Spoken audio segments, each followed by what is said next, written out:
Bueno, buenas tardes a todos y especialmente a nuestro ponente, Eduardo Gistao. Gracias por uniros a esta nueva sesión de TICBox 2021 que tiene como temática principal hoy las claves en ciberseguridad ante la crisis causada por el COVID. Como sabéis, una nota introductoria, esta sesión se está grabando y posteriormente será publicada en los canales, en los medios de IDIA y de la oficina Acelera Pyme en Aragón. Así que si continuáis con nosotros, estáis aceptando esa grabación y la publicación posterior. Como digo, tenemos con nosotros a Eduardo Gistao, Chief Security Officer en Mutua Math, ¿vale? Todos aquí conocemos a la Mutua, que es como él nos contará sin ninguna duda, una entidad crítica en materia de ciberseguridad. Hablamos de datos de salud, que está sujeto al Esquema Nacional de Seguridad, como sabéis, y que además es líder del grupo de ciberseguridad del Cluster IDIA. Aquí con Eduardo, que no solo es un enorme profesional en su ámbito, sino que además muy generoso en la compartición de lo que sabe y de su punto de vista experto. Así que muchísimas gracias, Eduardo, por unirte a nosotros. ¿Tienes preparada la presentación o vas a...? ¿Sí? Sí, tengo una presentación para que no solo sea esto una homilía y podamos todos ahí quedar por algún dato. Bueno, pues te dejo que presentes tú. Venga, voy a ver si lo hago bien y no hacemos como durante todo el COVID ahí. ¿Se ve? ¿No se ve? ¿Se ve? ¿Lo estoy haciendo bien? Todavía no se ve. Venga, a ver ahí. Ahí se ve perfectamente. Venga, pues ahora yo tengo que hacer aquí el juego en la otra pantalla para yo ver lo que digo, ¿vale? Bueno, gracias Antonio por esta generosa presentación.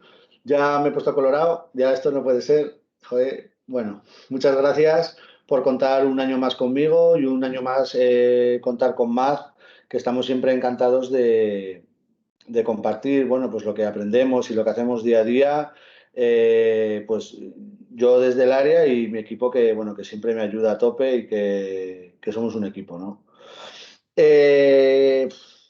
¿Cómo empezar? Como tenemos poco tiempo, esto así es otra de las notas de la pandemia, hay que ponerles una clave de la pandemia, esto no tenemos tiempo, esto es este medio, tal, estas es cosas que todos hemos dicho. No voy a hablar no voy a hablar de qué es Math, simplemente, bueno, Math es una mutua de accidentes de trabajo y tenemos pues tratamiento de datos muy sensibles, datos de salud, datos de aseguradora y bueno, digamos que por nuestra condición de datos sensibles estamos siempre un poquito más inquietos o más atentos a este tipo de cosas que están pasando, sobre todo durante la pandemia. Me he metido solo en un lío por no decir que no quería hablar de la mutua, pero bueno, vamos a empezar, ¿vale? Yo, entre otras cosas, en Math soy CISO, ¿vale? Y que es Chief Information Security Officer, que CSO es el jefe de seguridad de toda la seguridad de toda la entidad. Pero bueno, en este caso, mi área está, digamos, en la parte de Internet, en la parte de telecomunicaciones, en la parte de sistemas, ¿vale? Y así para que todo el mundo lo entienda, porque esto es una charla muy orientada a PyME, ¿cuál es mi objetivo? Pues mira, que la empresa no cierre y que pueda seguir trabajando. Se dice, las estadísticas, yo lo que lees, es el 70% de las empresas, esto es una estadística muy americana, el 70% de las empresas que sufren un ciberataque no sobrevive, ¿vale? Entonces, uno de los factores que tiene un CISO es conseguir que su empresa no cierre y que pueda seguir trabajando ante un incidente. La misión, que no es fácil, es tener la capacidad suficiente de autodefensa y respuesta y de resiliencia. Es decir, la autodefensa es cuando te ataquen, que el objetivo de tus atacantes no se consiga. Pero también hay que responder al ataque. Y hay que responder al ataque de una manera delicada porque legalmente no te puedes defender de un ataque, ¿no? Entonces hay una serie de pasos que tú puedes dar para responder a ese ataque. Y resiliencia es, pues, aguantar el ataque un día y otro día y otro día porque ellos no se cansan y además son muchos, ¿no? Entonces ese es un poco el tema. Visión, crecer como área y como siempre que tú lo has dicho es compartir conocimiento con el sector. Estamos encantados de ayudar en IDIA, ayudamos en la asociación de mutuas y con toda la gente que nos pide ayuda, consejo, pues bueno, siempre hemos estado encantados de compartir conocimiento, ¿no?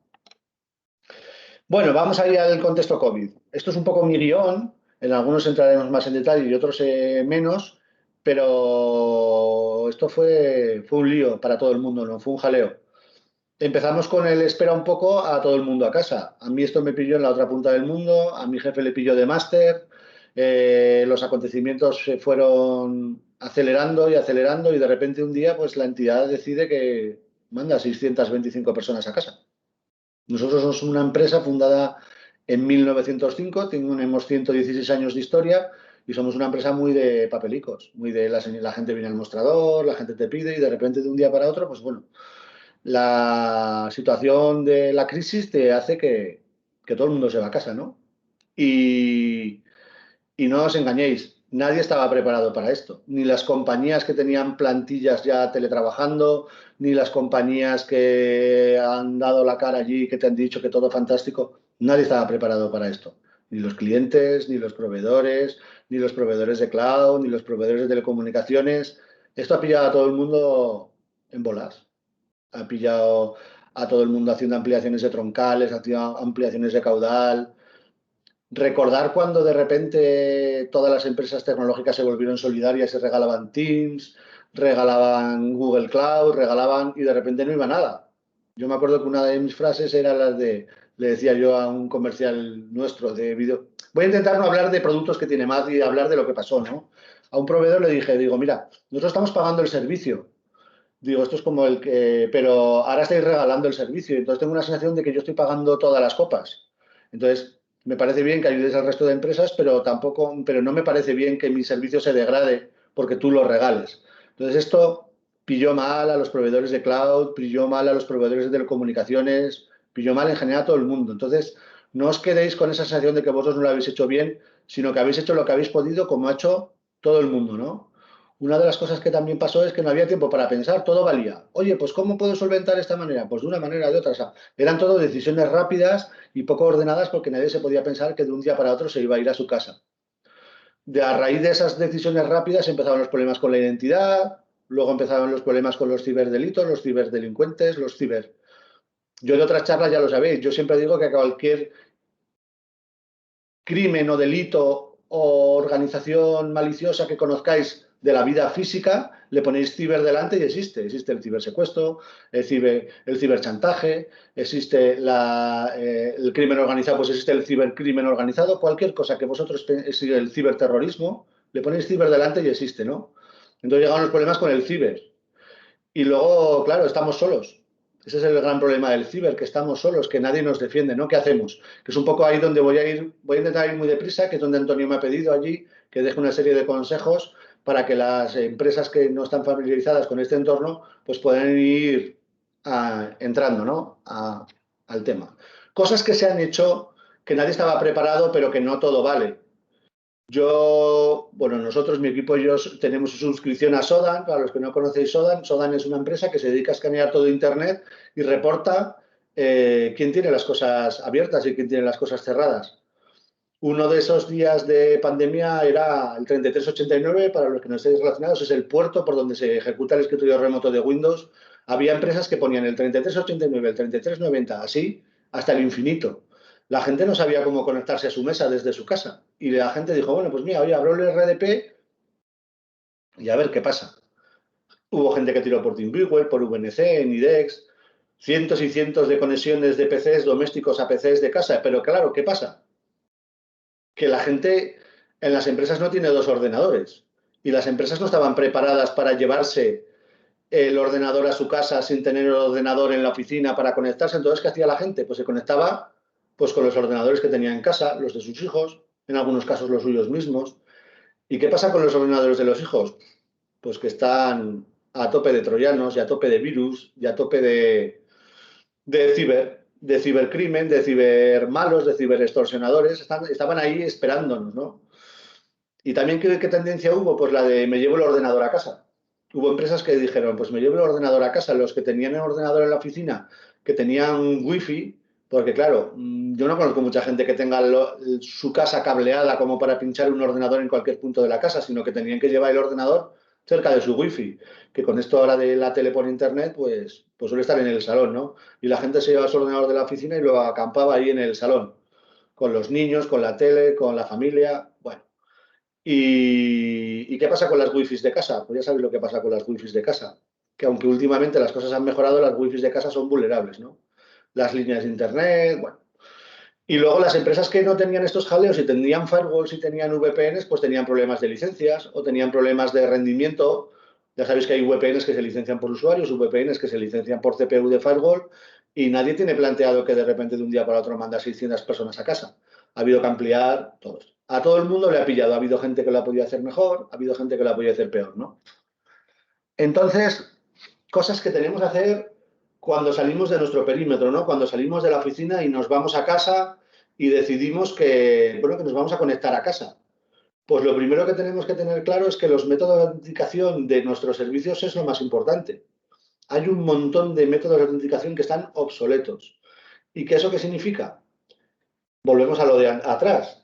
Que si yo en el equipo que comparto con mi hijo porque le encantan los juegos o porque le encanta lo que sea, pues tiene un par de juegos pirateados o con troyanos o con lo que sea, pues cuando yo entro contra un sistema que tiene un método de autenticación débil, pues me roban la contraseña. ¿Vale? Si tenemos un sistema de autenticación fuerte, no me la roban, ¿no? Y si tenemos usuarios con doble factor, cuando mi usuario mete su contraseña y luego le pide el doble factor con otro dispositivo, aunque a través de ese malware o ese virus o lo que sea que tengas en tu ordenador personal te robe la credencial, tú no puedes saltarte la credencial, ¿no? Esto nosotros lo notamos. De repente, de un día para otro, notamos que los intentos de robo de credencial de los usuarios habían aumentado a tope. Y era porque estaban utilizando en algunos casos ordenadores personales. Nosotros somos una empresa, ya lo he dicho, de on-premise, ¿no? La gente no se podía llevar sus ordenadores de la oficina, nosotros no lo hicimos. La gente se estaba intentando, mediante un escritorio remoto seguro, conectarse, pero estaban utilizando sus usuarios personales y mediante mecanismos que nosotros disponíamos, detectamos que a la gente le estaban robando las credenciales, porque los ordenadores que utilizaban no eran seguros, ¿no? Entonces, ¿qué debemos hacer? Pues debemos intentar que todos nuestros usuarios pues tengan un doble factor, que utilicemos mecanismos de conexión que nos digan si son seguros antes de conectarse, o si los conectamos contra nuestros dispositivos directamente a la oficina, que utilicen mecanismos al mínimo, reducidos al mínimo, es decir, nada de portapapeles, nada de compartir carpetas entre el escritorio remoto o entre el TeamViewer, nada de que el USB que tú tienes en tu PC lo pases hacia adelante, ¿no? Hay una serie de cosas que luego comentaremos un poquito más adelante, en el que nos fuimos a casa y nos fuimos a casa pensando que podíamos hacerlo igual y no se puede, ¿no? Todo el mundo cuando en plena pandemia me decía, oye Eduardo, ¿has visto que han hackeado un hospital, que no pueden atender COVID? Y claro, nos asocian con el sector sanitario y te preguntan y tú le dices, claro, pero ¿qué pensáis? ¿Cuándo un delincuente o ciberdelincuente en este caso ha desaprovechado la oportunidad de aprovecharse de una víctima?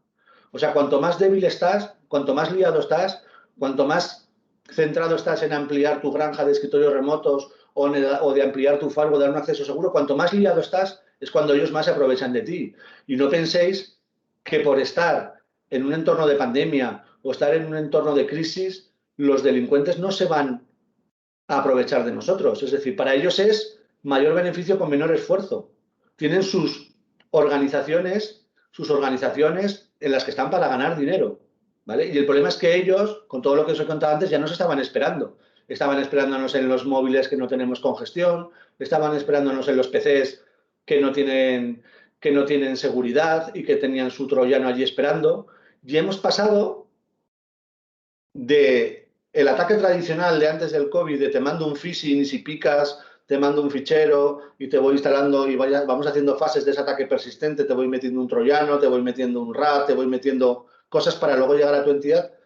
Pasamos de un día para otro de luchar contra eso a darle los usuarios y contraseñas a los delincuentes, para que ellos directamente entraran por la puerta que les habíamos abierto. Estas empresas que han abierto el RDP o han abierto un TeamViewer de una manera inadecuada o este tipo de mecanismos, lo han puesto a huevo. O sea, es decir, le hemos dado a los usuarios las contraseñas y hemos rebajado nuestras medidas de seguridad para facilitar el teletrabajo, ¿no? Eso ha sido un jaleo terrible y ha sido ha sido una de las claves de la pandemia, es decir, luchar contra esto, es decir, luchar contra el robo de credenciales y contra la facilidad o la posibilidad de acceso, porque había empresas que no tenían otra posibilidad de acceso que no fuera esta, porque no había firewalls. Tú hablabas con los proveedores y los proveedores te decían, no, estoy vendiendo 20 firewalls por semana. Tengo lista de espera de firewall, no se fabrican, ¿no? Esto era un problema. No tenemos que olvidar que el cibercrimen innova más que nadie. Ellos tienen un I+D brutal y además se mueven por reglas que son diferentes a las nuestras. Ellos no les importa saltarse la ley, ellos no les importa hackear un sistema para poder acceder a otros puntos, ¿no? Ellos no se rigen por las mismas normas que nosotros, que son normas éticas. Ellos se rigen por la norma de cuanto más, mejor.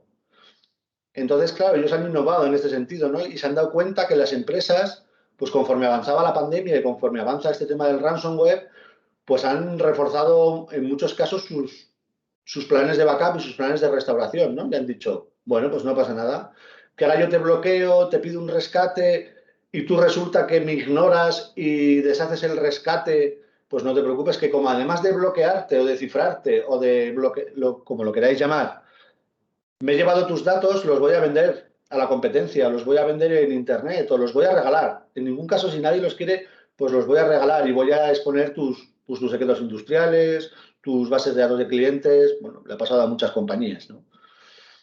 Cosas que hay que hacer cuando pasa esto en pandemia. Pues es importante que sepáis, que yo lo aprendí hace poco de un ciberincidente, que hay que negociar siempre. Que no pagar, ¿eh? No estoy yo diciendo que haya que pagar, estoy diciendo que hay que negociar. Porque los ciberdelincuentes tienen los mismos problemas que tienen las empresas de verdad. Hay gente que inicia una campaña y luego la abandona. Hay gente que lanza una web de phishing y luego la pierde. La pierde porque el ordenador intermedio que utiliza para gestionar ese sitio infectado que infecta a otros sitios lo ha perdido, ¿no? Entonces, lo primero cuando tengas un incidente es saber si hay alguien al otro lado. ¿Os imagináis que estáis allí preocupados por si os van a volver a atacar y resulta que la persona que os ha infectado pues ha quemado esa campaña y ya no la usa? Y luego también pensar que mientras vosotros restauráis, puede llegar un momento que necesitéis algo de ellos.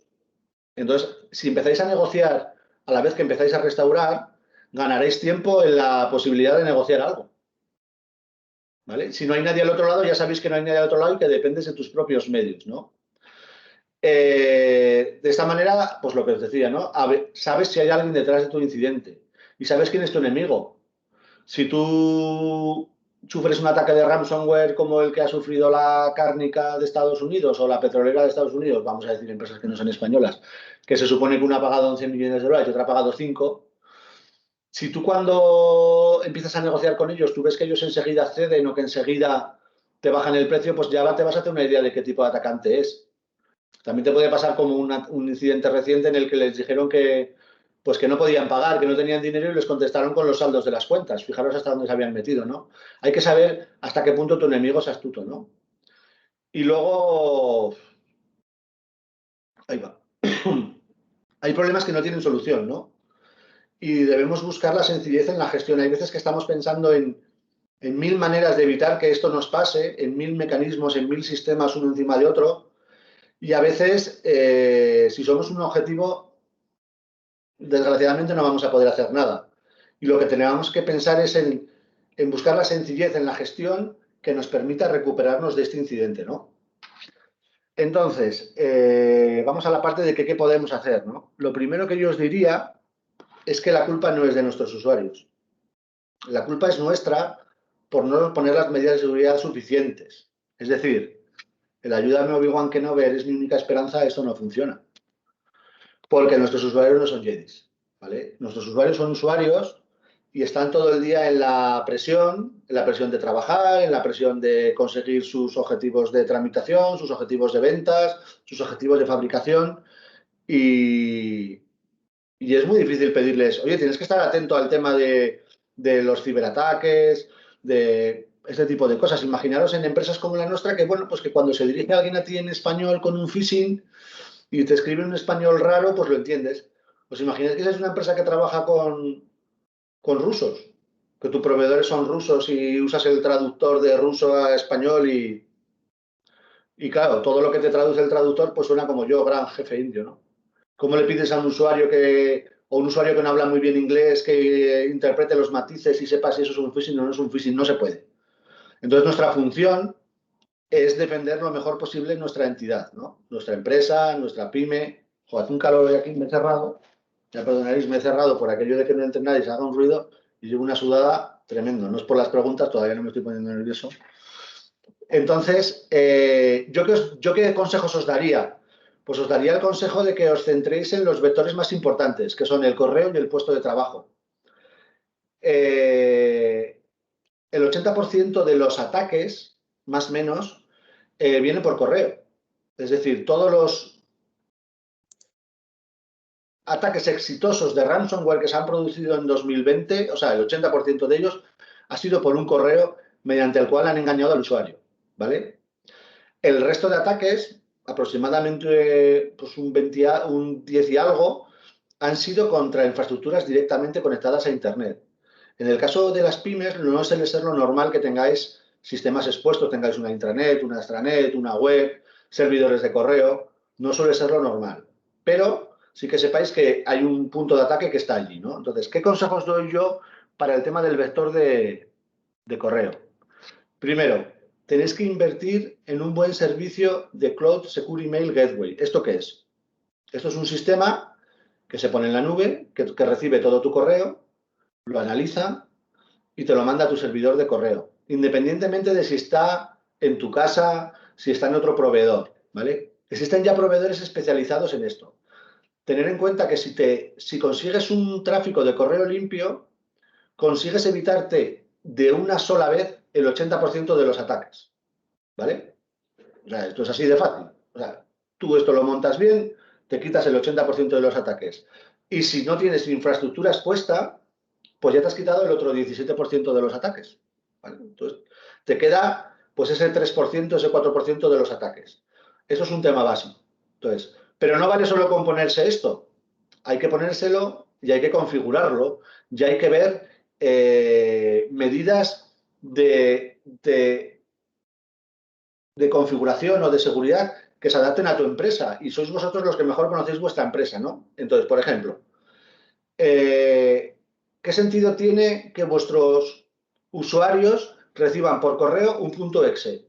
Ninguno, ¿verdad? Vamos, yo no conozco ninguna empresa que se mande exes por email y que los necesite. Seguramente ahora me dirá una, pues hay una empresa que configura PLCs, que manda el ejecutable por email. Vale, pues es una de 1000 o de 100.000. ¿O qué sentido tiene que te mandes un punto .bat o un punto .pif o un punto .jar o un punto... Ya sabéis lo que digo, ¿no?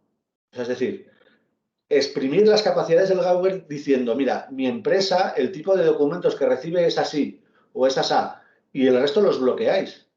Y además, estos sistemas tienen una capacidad con banners que te dice, oye, este correo contenía un adjunto y por medidas de seguridad ha sido eliminado y puesto en cuarentena. Contacta con tu soporte. Que tu soporte puede ser incluso la misma empresa del gateway, puede ser el informático compañero que tenéis ahí en la oficina o el soporte tercero que tengáis, ¿vale? También se juega mucho con los banners y es muy fácil en empresas en las que son víctimas del phishing habitualmente con correos de compañeros tipo Timo, el Timo del CEO, donde te dice, oye, haz una transferencia, donde es habitual en que en este tipo de empresas se haga esto. Pues el banner de este correo es externo a la entidad, este correo es externo a tu empresa. Pues se está salvando un montón de empresas. Es decir, cuando de repente le llega un correo que se supone que es de su jefe y de repente ve el banner de este correo es externo a la entidad y haces, ostras, vamos a mirarlo, ¿no? Vamos a asegurarnos de que esto es así. Este tipo de soluciones os va a ayudar un montón con este tema. Luego hay otro tema que es el de la configuración correcta del correo. Esto es una cosa que está mal configurado en la gran mayoría de los dominios de correo, que es el de MAR, el de KIM y el SPF. No vamos a hablar ahora de esto porque no tiene ningún sentido meteros una chapa de esto. Pero básicamente eso impide que nadie envíe correo en vuestro nombre. ¿Vale? Ese es otro timo que se está produciendo. La gente envía correo en vuestro nombre, tima a otras empresas y de rebote te timan a ti.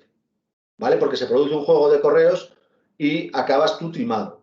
Entonces, cuesta muy poco que habléis con vuestro proveedor de correo, ya sea on-premise o cloud, lo que sea. Si es on-premise, pues el que os configura los nombres de DNS, y si es en cloud, pues a vuestro proveedor dice, oye, quiero el de MAR, el de KIM y el SPF bien configurado. O sea, esto a un experto en correo no le cuesta nada. O sea, es un tema que se hace en muy poco tiempo, ¿no?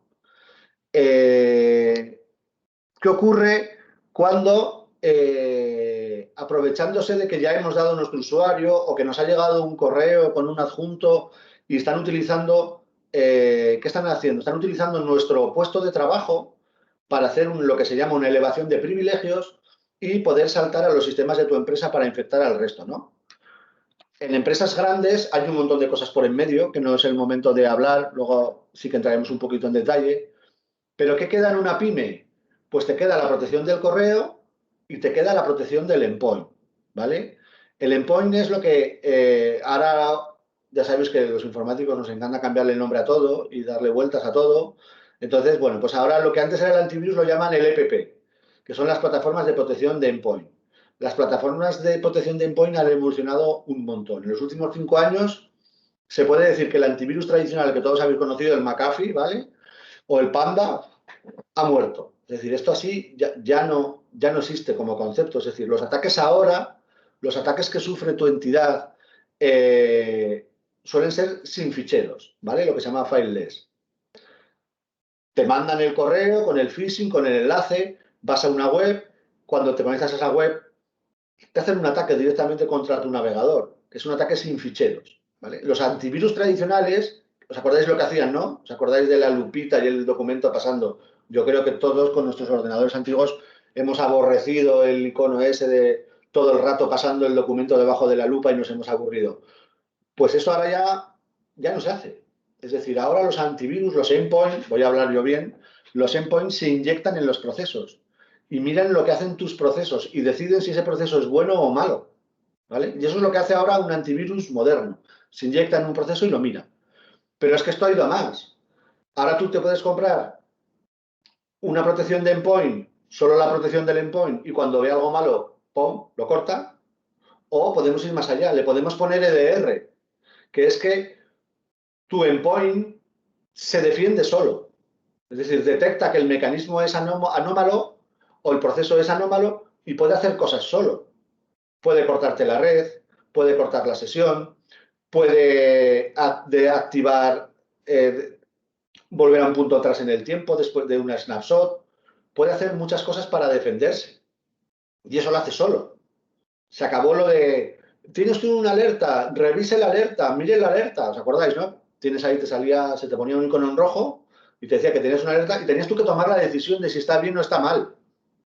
Eso no se puede hacer en las empresas. O sea, eso no es una función o una obligación de los usuarios. Los usuarios tienen que tener un mecanismo que les defienda. Es decir, vamos a llevarlo a la vida real. Porque cuando alguien ya te ataca tu endpoint, es como si alguien por la calle te disparara. ¿A que no imagináis a ningún usuario pensando, ciudadano, defendiéndose en la calle porque alguien le está disparando? No tiene armas para defenderse, lo único que puede hacer es esperar que venga la policía. Pero en el mundo ciber la policía no va a venir, porque estás solo. Entonces tienes que tener un sistema, si puedes, que se defienda solo y que tome decisiones solo, ¿vale? Y luego tenemos el MDR. El MDR no es vuestro caso, no es el caso de PYME, pero sí que es el caso de la gran cuenta o de la gran empresa en el que tiene un departamento de ciberseguridad o tiene un ciberSOC que monitoriza y gestiona todas las alertas y a la vez que se defiende, escribe al equipo de alertas y le dice, oye, tienes un usuario que está detrás de un coche escondido mientras los demás le están disparando con una AK-47, ¿no? Por llevarlo al mundo real y que todos lo veáis, o llevando al mundo de los juegos de tiros. Entonces, esto es una inversión a tope, porque en las empresas en las que no hay medidas intermedias, el endpoint es la vida. Pero es que además, si no tenéis un sistema de seguridad intermedio, el problema es que la privacidad nos está llevando a un punto en el que no conocemos lo que la gente hace. ¿Vale? La privacidad está bien, es algo súper necesario en los entornos personales, pero en los entornos profesionales la privacidad es un problema. Porque tú sí que necesitas saber lo que están haciendo los ordenadores de tus usuarios, los ordenadores de tu empresa. Entonces, Microsoft, Google, Mozilla, con su navegador Firefox, están potenciando a tope lo que sería el tema de la privacidad y que de los protocolos de SSL, cuando tú navegas, sean súper fuertes y nadie pueda saber si ves páginas de coches, páginas de motos o páginas eróticas o páginas de costura, ¿vale? Y digan, jo, fíjate con lo macho que parece pero luego, mira, le gusta coser, por decir una tontería. ¿Qué ocurre? Que cada vez va a ser más difícil hacer esto. El protocolo DNS, el que convierte los nombres en IPs como lo conocemos, está cambiando.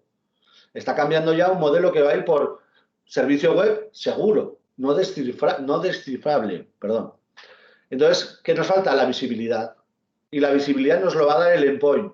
Entonces, una de las decisiones más importantes que tenéis que tomar a día de hoy cuando decidáis mejorar o iniciar o en el punto que estéis de la ciberseguridad de vuestra empresa es el endpoint, ¿vale? Y el endpoint tiene que ir a todos los puntos de vuestra red. Tiene que ir a los ordenadores, tiene que ir a los servidores, dispositivos móviles. No caigáis en la falsa seguridad de que los iOS son invulnerables, tienen virus, igual que los Mac, igual que los Linux, ¿vale? Por supuesto los Android, eso ya pobrecicos.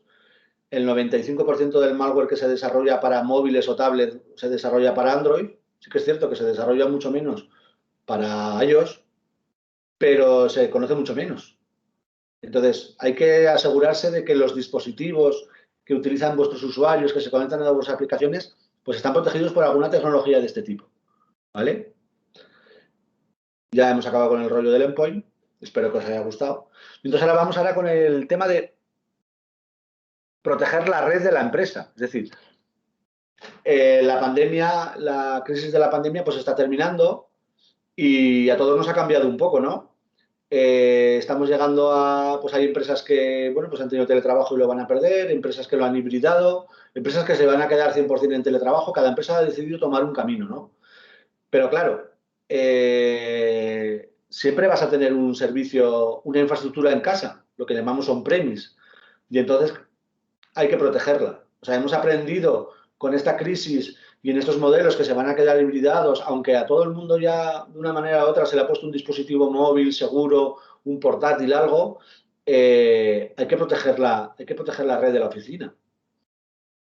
Y lo mínimo que debería tener una empresa es un firewall, ¿vale? Es un firewall mientras se pueda, porque lo hemos hablado antes en el endpoint, tenéis que tener descifrado entrante y saliente, porque los ciberdelincuentes se comunican de manera cifrada.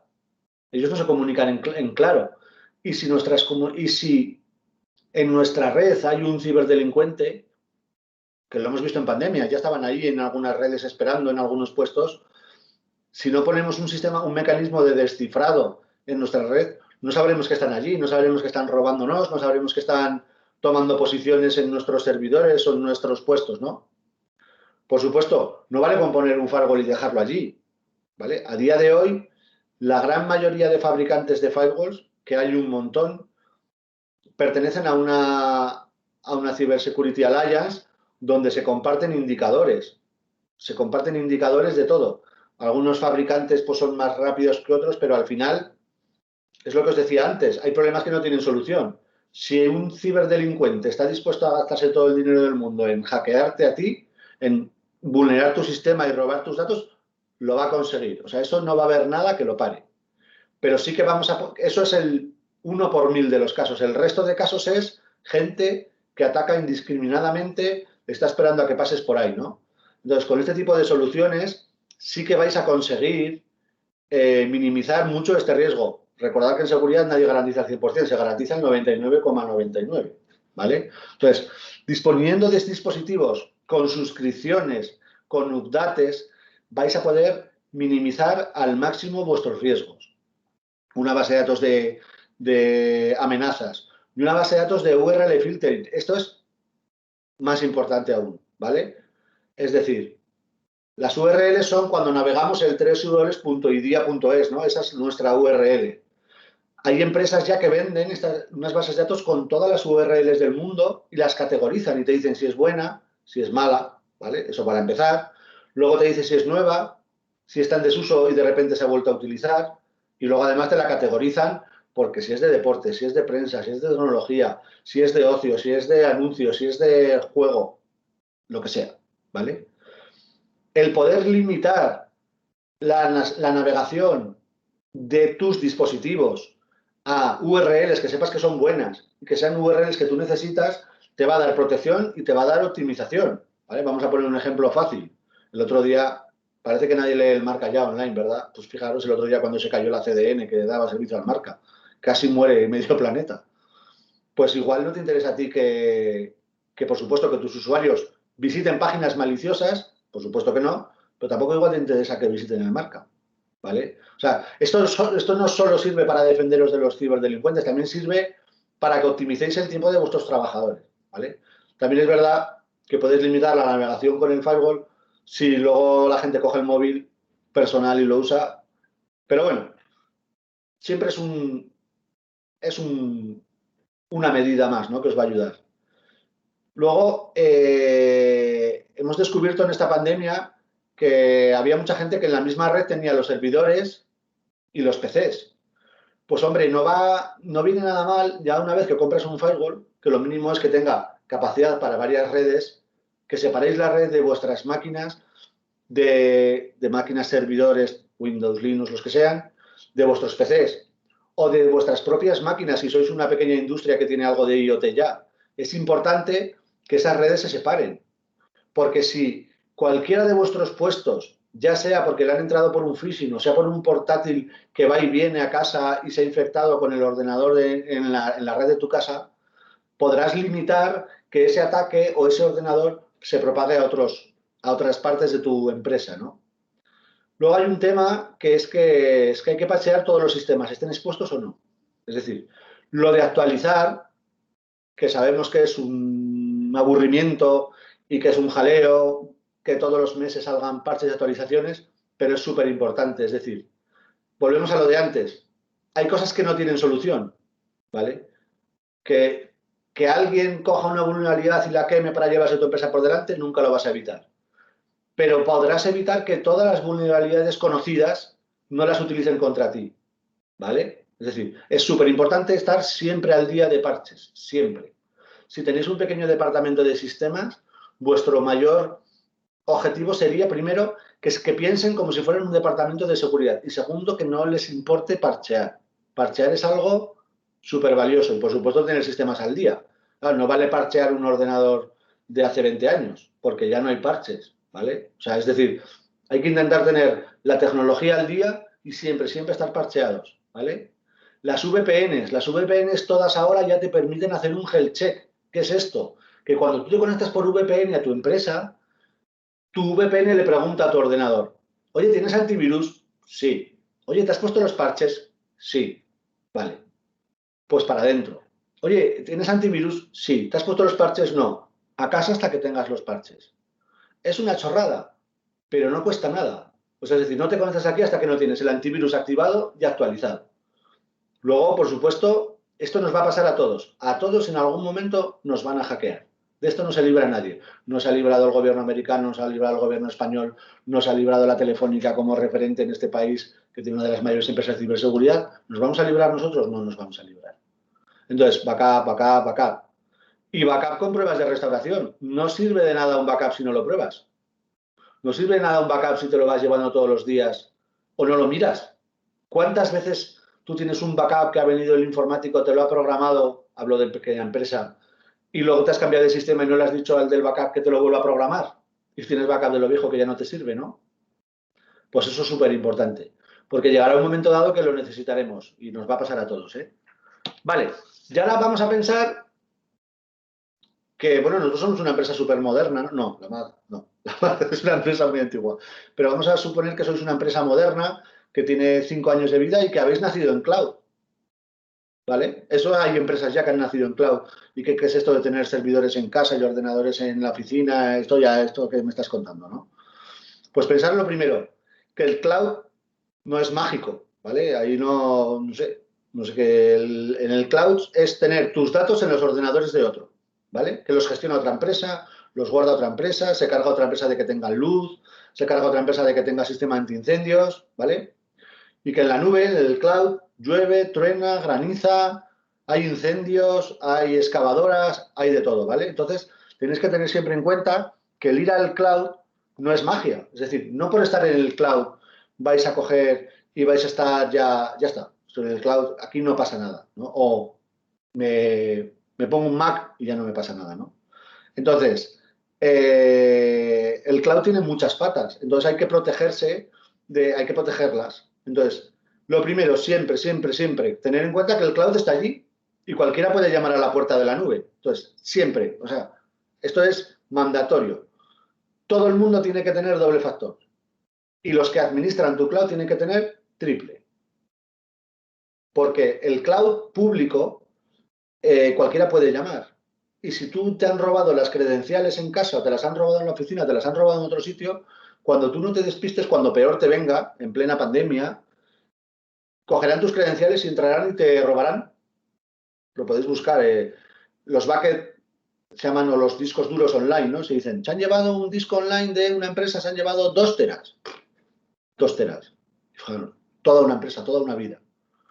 Luego, si consumes esto, vamos a entrar ahí con las palabritas, si consumes IaaS, lo que sería infraestructura en cloud, tienes que hacer lo mismo que en on-premise. En infraestructura en cloud, lo que estás haciendo es montarte servidores virtuales, en redes virtuales, en la nube, pero están expuestos a Internet.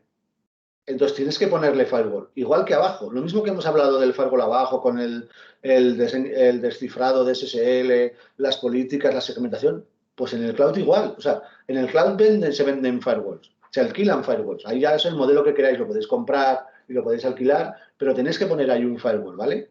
Y por supuesto, las máquinas hay que parchearlas. Es decir, porque estén allí, no se actualizan solos, ¿vale? Luego también tenemos el SaaS, software como servicio. Sistemas como, pues, SharePoint Online, sistemas como Exchange Online, como Salesforce, son plataformas de software donde tú llegas, entras con tu usuario y tu contraseña, oye, y ya estás, ya está, el sistema ya está. Tú no haces nada, no pones la máquina, no pones la red, no pones el firewall, no pones nada. Pues ojo, mirad si tenéis backup. La mayoría de soluciones SaaS del mundo no tienen backup, ¿vale? Te hablan de retención, te hablan de muchas cosas, nunca hablan de backup. Es importante tener backup, ¿vale? Pensarlo en esto. Asociado al tema del SaaS, el acceso condicional con doble factor para usuarios y doble factor. El acceso condicional, perdonad, no os he explicado lo que es. Dependiendo del tipo de acceso que está haciendo tu usuario, se decide si se le deja entrar o no, se le pide doble factor o no. Por ejemplo, si yo hoy entro desde Zaragoza, desde mi casa, a un SaaS y 5 minutos después entro desde Corea, estoy haciendo un viaje imposible. Por lo cual el sistema no debería darme acceso, ni con doble factor, ni con triple, ni con nada. Evidentemente debería ser, ese acceso no puede ser. Es un viaje imposible. O si yo siempre, esto estamos entrando ya en modelos de inteligencia artificial, bueno, no me queda nada, lo digo por el tiempo. Si yo siempre entro desde dispositivos Windows, dispositivos con un tipo de perfil, y de repente un día empiezo a entrar con un dispositivo totalmente distinto, pues sería normal que no me dejara entrar y pidiera algún tipo de autenticación adicional, ¿vale? Eso es lo que se refiere a acceso condicional. Esto la mayoría de los sistemas de cloud lo tienen y es muy importante que lo configuréis. Incluso hay acceso condicional que das de alta a tus dispositivos y solo te permite hacer con los dispositivos que das de alta, ¿vale? Luego tenemos el PaaS, que es la plataforma como servicio. Pues tú contratas una serie de servidores web, una serie de servidores de base de datos y el proveedor de cloud se encarga de mantenerte la plataforma de web, la plataforma de base de datos y tú te desarrollas la aplicación y la colocas. Pues habrá que hacer un desarrollo seguro, con una metodología de desarrollo seguro, porque te van a mantener todo. No se van a encargar de que no te lo roben con ningún usuario, pero si tu aplicación está mal hecha o tu aplicación es vulnerable, con una simple sentencia de SQL Server, de SQL Injection, se van a llevar tu información. El otro día, recientemente, una asociación de este país súper famosa que todo el mundo conoce, con un SQL Injection, se han llevado todos sus datos. Todo securizado, todo fenomenal, todo no sé qué, no les han robado ningún usuario. Se han dado cuenta que estaba página estaba mal programada, le han metido una query y se lo han llevado todo, ¿vale? Y si pierdes tu información, pierdes tu empresa, ¿eh? Recordar que en las empresas modernas la información es la empresa, ¿no? Y luego, por último, ya, que no sé si me he ido, no he cubierto los objetivos del webinar. Si consumes correo en cloud, sea el fabricante que sea, también necesitas un Secure Email Gateway. Es decir, a la misma empresa que le contratas el servicio de correo, la seguridad del correo, tienes que ponerle algo por encima, tienes que poner algo por delante, algo que te dé visibilidad, algo que te proteja, algo que te dé más flexibilidad a la hora de proteger tu correo o de poner medidas adicionales. Porque si ese sistema de correo es vulnerable, tu correo será vulnerable. Entonces, meter una segunda capa de tecnología por delante es súper importante, teniendo en cuenta que el 80% de los ataques te van a venir por esa fuente. Y eso es lo que se me ha ocurrido contaros hoy así del tema del COVID, ¿no? No sé si he cubierto con las expectativas. A ver, ahora hago así, pum, y ahora tengo que dejar de compartir. Y me quedo aquí un rato para las preguntas que queráis hacer. Y aquí, pum, pum, pum, pum. Aquí, ya. ¿Qué tal, Antonio? ¿He hecho algo Desde bien? luego, mis expectativas las has cubierto perfectamente y, como siempre, abriendo un montón de interrogantes. Ya sabes que nosotros también hemos tenido nuestras experiencias, sufrimos de hecho un ataque de sustitución de correo el año pasado que te pedí ayuda, recuerdo perfectamente. O sea que sabemos de esto por experiencia propia. Bueno, muchas gracias. Como tenemos poco tiempo, voy a abrir la oportunidad al resto de los participantes para preguntar, comentar, cuestionar. ¿Alguien quiere ser el primero? Yo veo 3 posibles ciberdelincuentes, 4 ahí, que me estarán esperando. No sé si serán buenos o me lo preguntarán después. Venga, adelante. Seguro que alguien se anima. Claro que sí. Y si no, luego esto como lo Y si no cortaremos. yo, ¿Eh? Y si no yo. Yo sí que tengo una pregunta. Hola, soy Sergio Ibáñez. ¿Qué tal, Eduardo? Hola, ¿qué tal? Muy bien, gracias por la exposición. Sobre todo, pues ir de lo más grande a lo más pequeño que has nombrado, que el 80% de los problemas se resuelven protegiendo el correo electrónico. De tu experiencia, ¿cuáles son las principales acciones que un usuario, un trabajador normal en una pyme tiene que cuidar para evitar problemas? ¿Tendrán que ver también con el correo electrónico? ¿Tienen que ver con las contraseñas? ¿Tienen que ver con navegadores no seguros? Bueno, lo has resumido tú bien. Es decir, hay que proteger el correo, ¿vale? Como hemos hablado, hay que proteger el puesto de trabajo con el endpoint. Y luego, claro, navegadores seguros. Esto, al final hay 3 navegadores dominantes. Está Google Chrome, que está basado en Chromium. Está Edge de Microsoft, que está basado en Chromium también. Tienes Mozilla Firefox, que es, digamos, el más exigente. Y claro, los navegadores al final son intérpretes de código en web, ¿vale? Entonces, es tan importante mantener tu PC actualizado como tu sistema de endpoint actualizado con su suscripción correcta, como de tener tu navegador actualizado. Es decir, ahora yo uso Edge, ¿vale? Por un tema, bueno, uso Edge porque a mí me apetece. Entonces, cuando toca actualizar, te sale una flechita allí. Primero sale en verde, luego sale en amarillo y hay un día que sale en rojo, ¿vale? Entonces, es súper importante a nivel de navegación que tengáis el navegador actualizado, ¿vale? Navegación, navegador, que queda regulero. Y luego backup. Backup. Las pymes esto lo suelen tener bastante olvidado. Y cuanto más grande es una empresa, más difícil es hacer backup, pero cuanto más pequeña es más fácil, porque menos datos hay. Entonces, es tan sencillo como pues, a un dispositivo externo. ¿Vale? Nosotros en las empresas grandes, por el tema de fuga de información, lo del tema de dispositivos externos lo tenemos muy capado. Pero en empresas pequeñas, el responsable de la empresa pues se enchufe un disco externo, se haga un backup de todo o tenga ya un backup programado y se lleve una copia a su casa, pues es relativamente sencillo. Y más de una empresa se ha salvado por este tipo de cosas. Ok, muchas gracias. A ti, hombre.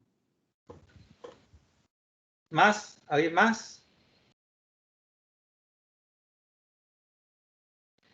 El de King y el de Mark y SPF, ¿vale?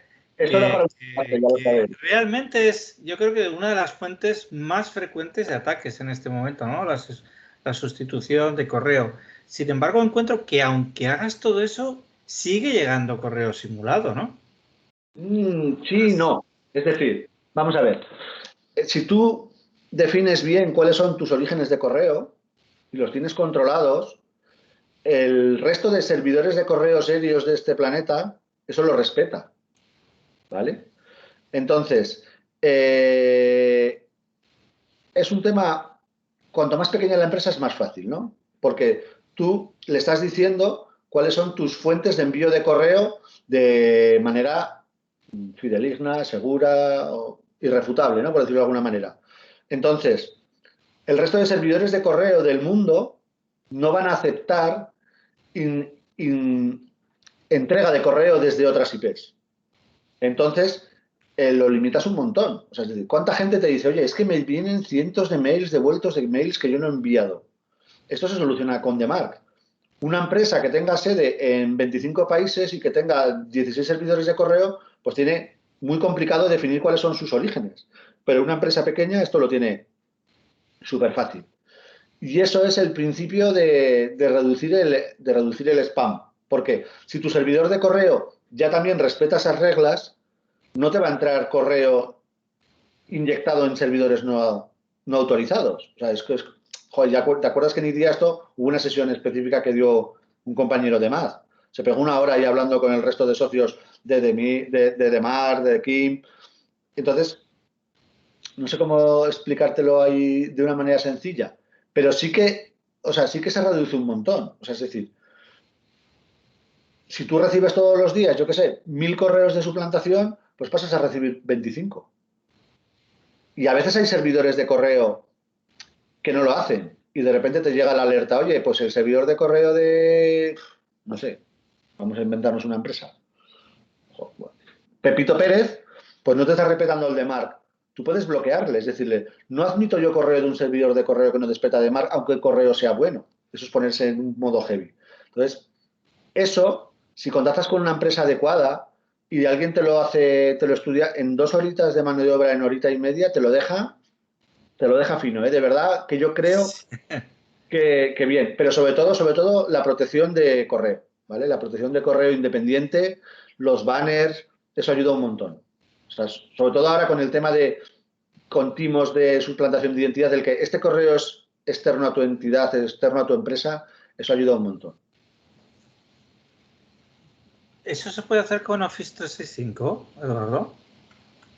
Pues mira, no lo sé. Yo pensaba que tú lo sabías todo. No, Antonio, sí. La respuesta es sí. Aquí hay uno que está conectado que yo creo que él sí que lo sabe. Yo no sé si se puede hacer modificado. Yo creo que sí, ¿eh? Hay un montón de reglas de transporte que puedes identificar y... No, sí, ¿qué coño? Sí que se puede. Perdón, esto se está grabando. Sí que se puede porque nosotros hace poco para otro tema lo hemos hecho. Sí, Sí que se puede, seguro, Antonio, sí. Se puede vía las reglas de transporte, que me he liado yo, ahora te estaba diciendo que no lo sé, y hace 20 días pusimos una. Sí que se puede. Es un poco jaleo el reporting, porque no es en línea, tienes que pedirle el report y te sale a los 5 o 10 minutos, pero sí que se puede, sí, que me he liado, perdona. Muy bien. ¿Alguna otra pregunta? ¿No?